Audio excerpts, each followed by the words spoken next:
Hello and namaskar everyone. Welcome to D&S Education. My name is Saurabh Singh. In this video, I'm going to discuss about integral laws of exponent. This is part 6 of number system, that is chapter 1 of ninth class.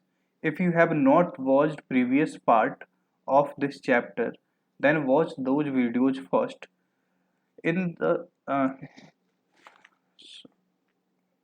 the last, we are going to discuss about one homework question that I have given you in our previous video. So let's start today's session.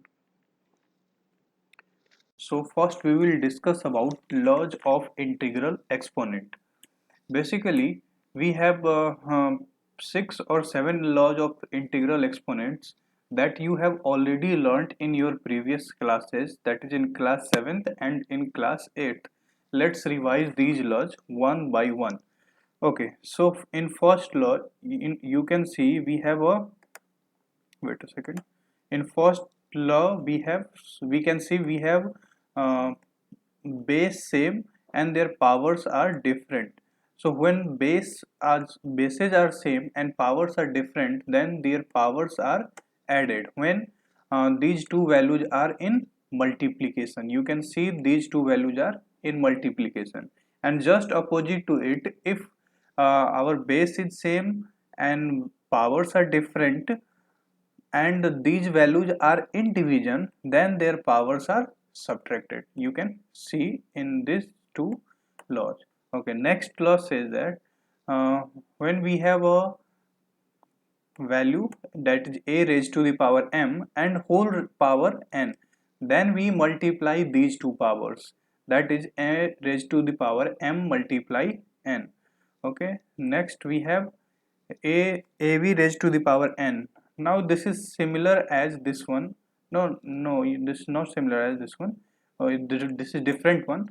Okay, you can divide power into two parts, because we have two bases, and these two bases we have a common power, that is n.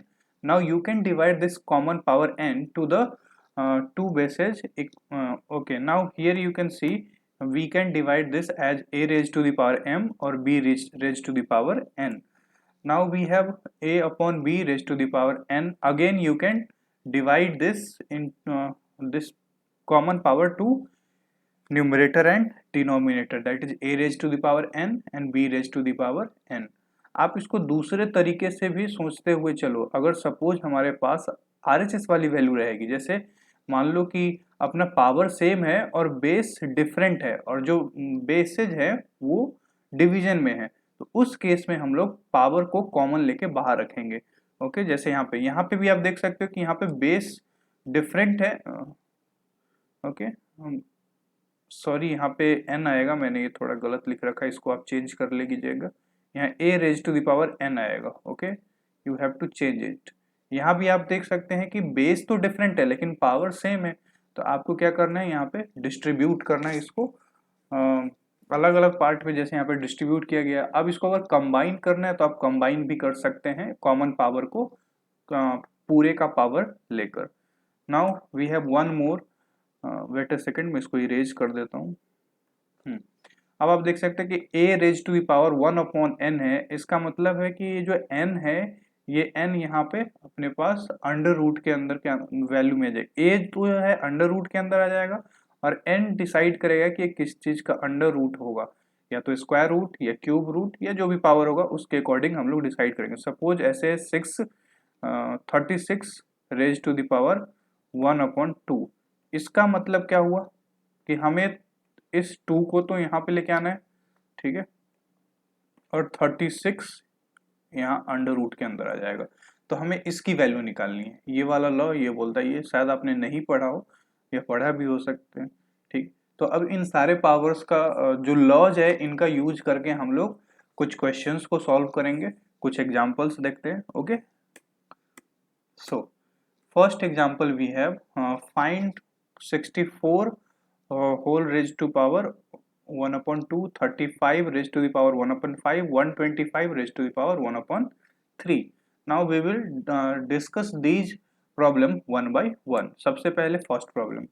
अब मैंने इसको बताया था कि आप इसको दो तरीके से कर सकते हो। ये तो मैंने आपको बता दिया लो कि a raise to the power 1/n है, तो n तो यहाँ डिसाइड करेगा क्या करना है, हमें स्क्वायर रूट निकालना है या क्यूब रूट, और ये जो a है ये हमारे पास यहाँ पे ब्रैकेट के अंदर आ जाएगा, ठीक है, सॉरी इस रूट के अंदर आ जाएगा।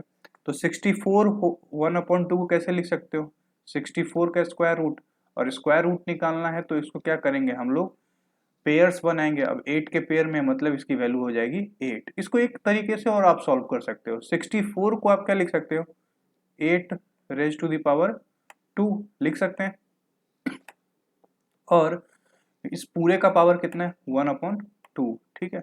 तो ये 1/2 1/2 एक दूसरे को कैंसिल कर देगा, तो वैल्यू क्या बचेगी अपने पास, सिंपल। आप इस तरीके से भी सिंपल स्टेप्स में भी सॉल्व कर सकते हो, और जो यहाँ पे मेथड दे रखा है इसका यूज करके भी आप सॉल्व कर सकते हो।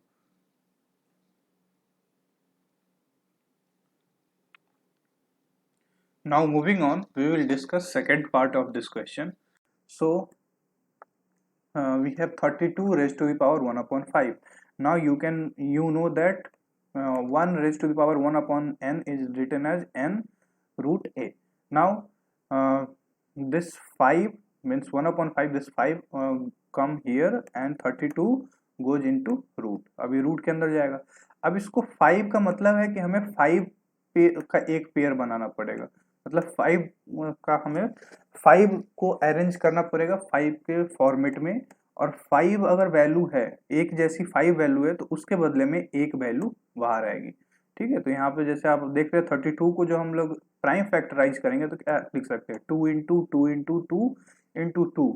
तो इसका मतलब अब ये यहाँ पे, सॉरी यहाँ पे 5 आएगा, अब यहाँ पे इसके बदले में हम लोग यहाँ क्या लिख सकते हैं, सिर्फ 2, या फिर मैंने इसका दूसरा मेथड बताया था उस तरीके से भी आप सॉल्व कर सकते हो।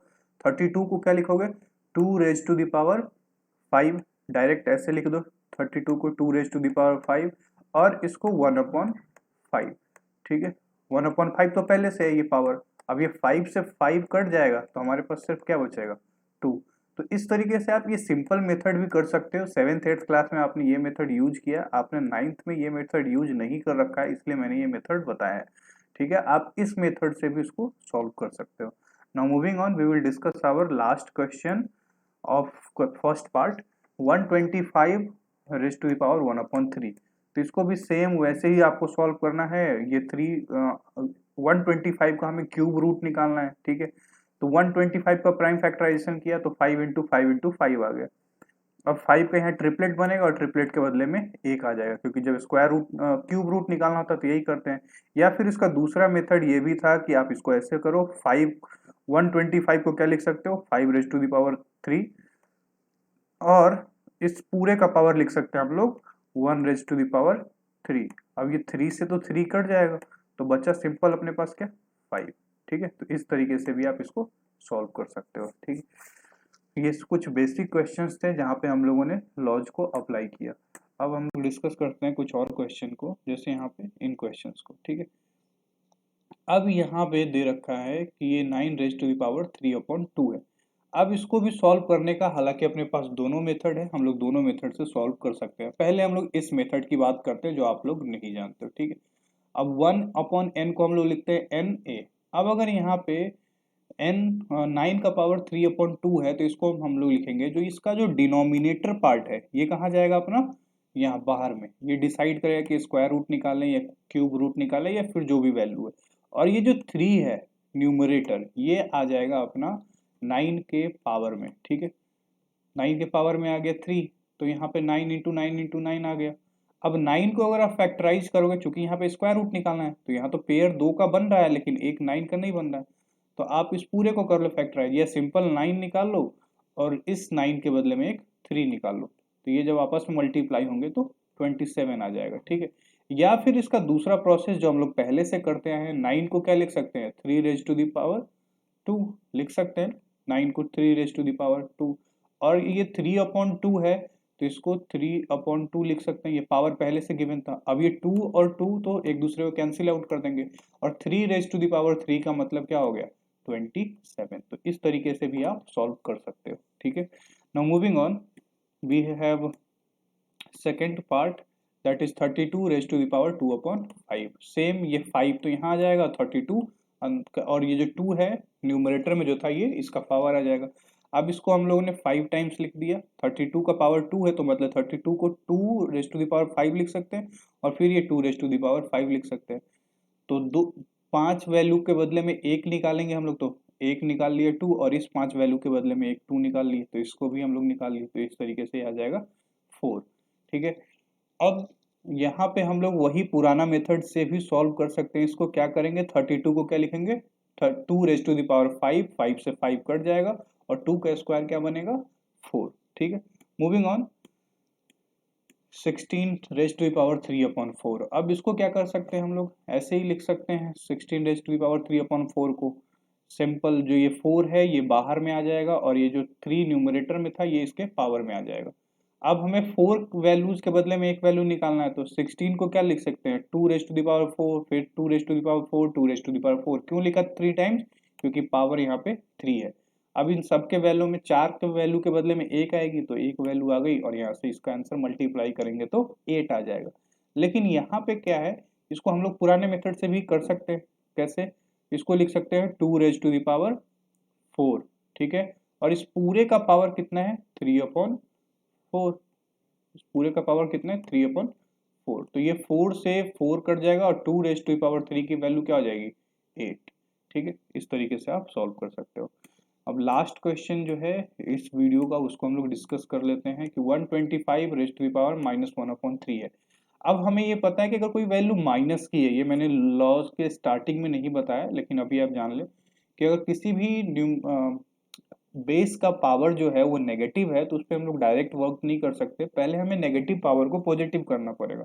तो नेगेटिव पावर को पॉजिटिव करने के लिए हमें बेस को रेसिप्रोकेट करना पड़ता है, मतलब न्यूमरेटर डिनोमिनेटर में जाता है और डिनोमिनेटर न्यूमरेटर में। तो यहाँ भी वही काम किया है। अब 125 रेज टू पावर -1/3 को क्या लिख सकते हैं 1/125 रेज टू पावर 1/3, और इस 1/3 को हम लोग पूरे का पावर 1/3 लिख सकते हैं, क्योंकि 1 का पावर तो हम लोग 1/3 मान के चलें, कुछ भी आए ये पावर ऐसे ही आएगा। ठीक है, तो इस तरीके से यहाँ पे हम लोगों ने इसको कॉमन ले लिया। ठीक है, अब इस वैल्यू को वही सारा काम करना है, क्यूब रूट निकालना है। 1/125 को क्या लिख सकते हैं 1/5 3 टाइम्स, अब इस 3 के बदले में एक वैल्यू बाहर आ गई। ठीक है, अब इस तरीके से अगर आपको पुराने मेथड से करना है तो यहाँ तक तो आपको करना ही पड़ेगा। ठीक है, और 125 को क्या लिख सकते हैं 1/5 रेज टू द पावर 3।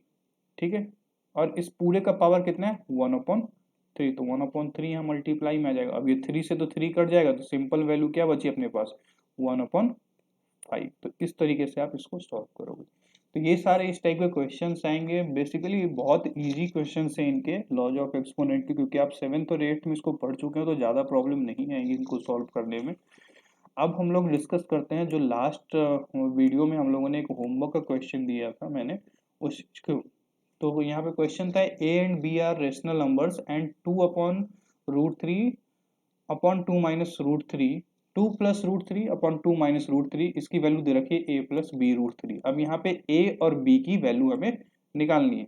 तो सबसे पहला काम क्या करना था, इसको हमें रेशनलाइज करना था। तो रेशनलाइज करने के लिए रेशनलाइजिंग फैक्टर से मल्टीप्लाई करेंगे। तो डिनोमिनेटर चेक करो और इसके जस्ट अपोजिट साइन वाली वैल्यू से हम लोगों को मल्टीप्लाई करना है। न्यूमरेटर एंड डिनोमिनेटर में कर दिया। अब ये यहाँ पे तो वेट ए सेकंड, मैं इसको इरेज कर लेता हूँ। ओके, अब यहाँ तो ये दोनों वैल्यू क्या है सेम है, मतलब इसका स्क्वायर हो जाएगा। और यहाँ a माइनस बी और यहाँ पे a प्लस बी, मतलब a square minus B square, ये फॉर्मूला लगाना पड़ेगा। अब a स्क्वायर की वैल्यू आगे वाले में देखते हैं, पहले तो इसको सॉल्व करते हैं। a प्लस बी का होल स्क्वायर क्या होता है a स्क्वायर, तो 2 का स्क्वायर क्या हो जाएगा 4 बी स्क्वायर मतलब √3 का स्क्वायर क्या हो जाएगा सिंपल 3, और 2ab, 2 और 2 मल्टीप्लाई हुआ तो 4 और b मल्टीप्लाई हुआ तो 4√3, और यहाँ पे 2 का स्क्वायर हो जाएगा 4, √3 का स्क्वायर हो जाएगा 3।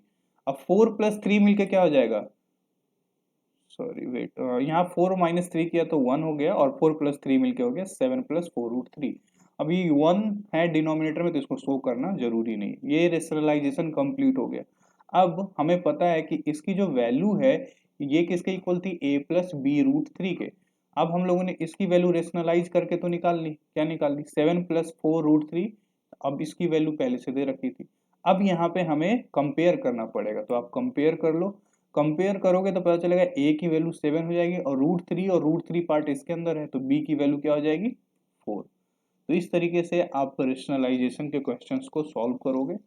तो आज के वीडियो सेशन के लिए इतना ही। अगर इस वीडियो में या प्रीवियस वीडियो में कोई भी डाउट है आपको तो आप कमेंट बॉक्स में लिखिए। और thank you for watching this video. अगर आपको ये वीडियो अच्छा लगा तो सब्सक्राइब कीजिए इस चैनल को। Okay, thank you.